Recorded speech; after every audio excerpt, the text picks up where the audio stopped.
bapak-bapak sama kakak ya. Ya, terima kasih hari ini sudah datang. Hari ini kita mau membicarakan sedikit ya sosialisasi mengenai bullying. Anak-anak kita ini kan tentang bullying ya.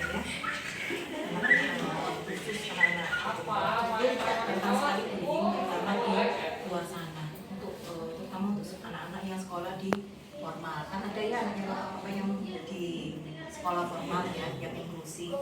Dengan banyak anak otomatis bullying itu akan semakin merajalela. Dan masalahnya anak-anak kita ini nggak paham kalau mereka dibully, gitu kan? Mendapatkan bully itu mereka nggak paham, gitu loh. Ya. Kalau kita ngomong bully itu macam-macam. Ada bully fisik. Kalau bully fisik itu kita bisa lihat, gitu ya. Mungkin ada yang memar, dicubit, didorong, jatuh, luka, gitu ya. Itu bully fisik. Ada lagi bully verbal. Kalau bully verbal, lah ini loh yang anak nggak paham. Dikatakan ada yang katanya jadi kok anak aneh sih, anak gila sih dan sebagainya. Itu bully verbal. Ada lagi bully bully cyber. Kalau bully cyber itu lebih ke masuk AI, medsos dan sebagainya. Nah, anak kita terutama yang dua ini yang dia nggak paham, ya, bully cyber sama bully verbal, nggak paham mereka. Dikata-katain ya mereka ya diam aja kan ya memang mereka nggak paham. Ini yang memang nanti ini harus dihindarkan. Nah, bagaimana caranya? Caranya ya bekerja sama pihak sekolah, gitu ya. Gimana sih caranya melindungi anak kita? Jadi nitip-nitip nih istilahnya ya. Kalau misalnya ada anak-anak yang ada shadow mungkin masih lebih enak ya karena shadownya yang membantu. Tapi kalau nggak ada otomatis kita harus nitip ke sekolah, ke guru-gurunya gitu ya. Mungkin ke teman-temannya yang kita lihat adalah teman-teman yang baik yang bisa handle atau mengendalikan gitu ya. Itu. Kemudian kalau untuk anak-anak sendiri ya memang kita harus ajarkan sedikit-sedikit gimana sih misalnya kalau kamu dipukul kamu melakukan apa? Misalnya teriak, jangan tuh. Atau mungkin balas mukul misalnya seperti itu. Atau apa? Terus kalau anak kita kan ada anak yang sudah paham ya kalau dipukul itu bagaimana. Kalau dia tidak berani membalas harus bagaimana. Ngomong kan sama papa mamanya, ngomong sama putrinya, atau ngomong sama gurunya. Nah itu yang harus kita kasih pelajaran. Tapi tentunya juga dengan role play. Karena kalau anak-anak cuma diomongin kalau nggak mudeng gitu ya. Jadi harus sekali role play. Kalau misalnya kamu dipukul, apa yang kamu lakukan? Katain. Gimana sih untuk anak-anak yang paham mungkin kita bisa tanya juga apa yang membuat kamu nggak suka, apa sih kata-kata yang nggak suka. Nah itu bisa kita petakan juga ini masih begini nggak, terus apa yang dilakukan, apa yang dilakukan gitu ya. Untuk anak-anak yang misalnya yang usia itu masih bisa ditanya apa yang kamu lakukan yang kamu nggak nyaman ya, misalnya ya sering menyembunyikan pensil, tulis, nah itu juga masuk bullying ya. Kemudian menyembunyikan tas, ada yang kejadian ya menyembunyikan tas itu itu juga termasuk. Jadi memang untuk bully ini memang tidak mudah. Kita sendiri pun sebetulnya sebagai orang tua terkadang kita menjadi pembuli pertama untuk anak-anak. Ini yang terkadang kita nggak sadari ya. Misalnya begini, aduh endutnya, badanmu kok kurus sekali. Itu sebenarnya bully loh. Bully sebenarnya bully verbal, tetapi diselimuti dengan kata-kata yang halus ya kayak lucu-lucu. Kalau anak-anak lucu ya belum terasa. Tapi kalau apa kata-kata terus sampai gede sudah sampai sama bapak gitu. Sudah apa tetap diomongin endut gitu. Nah itu termasuk bullying. Dan ada rasa nggak nyaman. Nggak bisa jadi akan kita sendiri yang di rumah itu juga mencoba untuk tidak melakukan bullying. Ya, akhirnya bukan kita yang bullying, tapi dia balik menjadi pembuli. Nah, yang dipikirkan kan ini ya, jangan sampai ke sana. Oke, mungkin ada sharing dari mama, dari mama mungkin.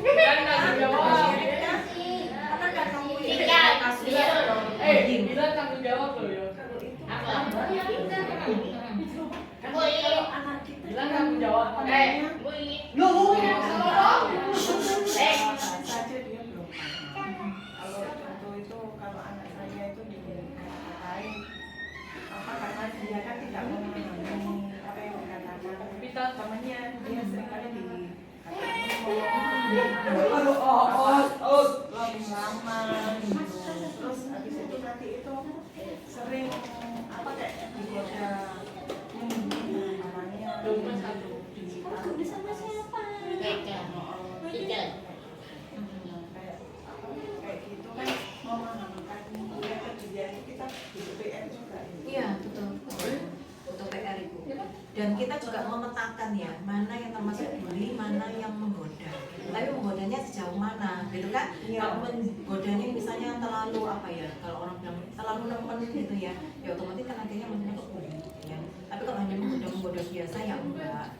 Jadi ini loh, Pak. Nah, masalahnya anak kita juga kesulitan untuk membedakan. Apakah ini hanya gurauan atau beneran? Nah, ini kan jadi PR juga. Kalau hanya gurauan sih enggak apa-apa ya. Mungkin ada bully-bullynya sedikit tapi itu sudah termasuk gurauan. Jadi tidak ada rasa sakit hati. Ya. Tapi kalau sudah beneran tapi dia termasuk ini kan yang susah gitu kan ya. Itu memang jadi kayak PR. Soalnya memahamikan mereka itu kan Itu sampai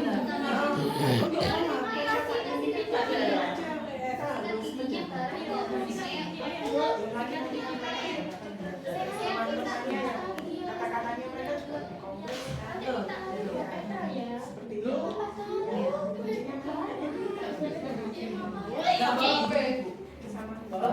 Banyak guru di beberapa sekolah itu yang juga ternyata mereka tidak paham bahwa perilaku yang dilakukan murid-muridnya itu ternyata pembulian.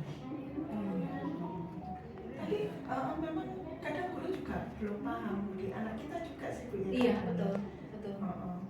Soalnya kan apa yang dipahami ABK itu kan ya secara physically aja, kalau secara apa namanya kemampuan dia dalam menyerap apa kata informasi itu kan apa, nah itu yang belum terpahami.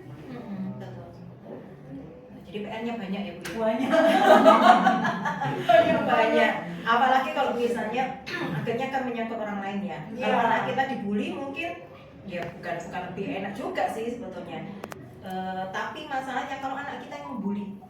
Iya betul. Ya. Nah ini akhirnya rentetannya nanti lebih panjang. Teman nanti ke orang tua kan ya. Iya.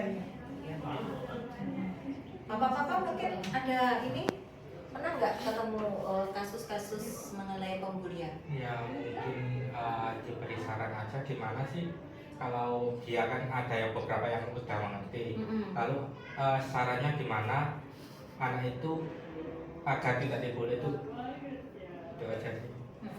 Jadi apa yang harus dia lakukan anak itu, nanti apa yang harus dia lakukan ketika merasa dibully. Kan mungkin ada yang tidak ngerti, kan ada yang ngerti juga. Itu nanti kan dia sudah ngerti tapi dia tidak tahu apa yang harus dilakukan. Saran-saran itu aja. Papa pernah nggak nemuin anaknya mungkin atau anak teman lain yang pernah dibully? Biasanya yang dibully itu kayak takut gitu, takut melakukan apa-apa, kayak mau ngapain takut, nanti takut dibully yang lebih lagi kan kalau kayak didorong itu, lalu ada kayak takut mau ngomong ke guru, nanti ada pembulian selanjutnya itu kayak madulan atau kok kamu itu gitu kan anak gitu. Kalau anak kecil kan gitu ada sambungannya. Itu gimana cara memutusnya atau gitu aja. Iya. Biasanya kan gitu. Benar. Yang pasti memang harus role play sih, ya. Karena kalau kita cuma ngomong aja biasanya juga nggak paham anak-anak. Ya, jadi di role play, misalnya mama yang jadi temenmu gitu, atau mama yang jadi kamu dulu. Temenmu ngapain sih ke kamu misalnya? Coba kamu lakukan ke mama yang jadi kamu. Misalnya ternyata dipukul, oke. Apa reaksi kita? Nah itu kita langsung bilang, misalnya jangan pukul, sakit, misalnya begitu. Nah nanti kita gantian. Jadi, ayo sekarang gantian, mama yang jadi temenmu, kamu yang jadi kamu. Gitu. Sekarang mama pukul kamu. Kamu apa yang kamu lakukan? Bisa enggak dia juga berlaku seperti yang kita tadi contohkan? Nah, jangan pukul. Gitu. Nah kalau bisa, artinya imitasinya sudah bagus. Nah, cuma tinggal memberitahukan ke guru, gitu ya. Titip-titipan ke guru, Bu, Pak. Minta tolong anak saya kok pernah dibeginikan sama temennya, minta tolong diperhatikan pada saat misalnya mainan gitu ya, karena kalau di kelas mungkin tidak terlihat karena ada guru gitu ya. Yang bahaya itu kan pada saat istirahat, Istirahat. pulang atau datang. Nah itu kan guru kan masih belum keliling gitu ya, masih belum di kelasnya. Jadi itu yang paling rentan bully biasanya. Gitu ya, istirahat itu. Makanya kalau ada shadow, istirahat itu yang paling penting.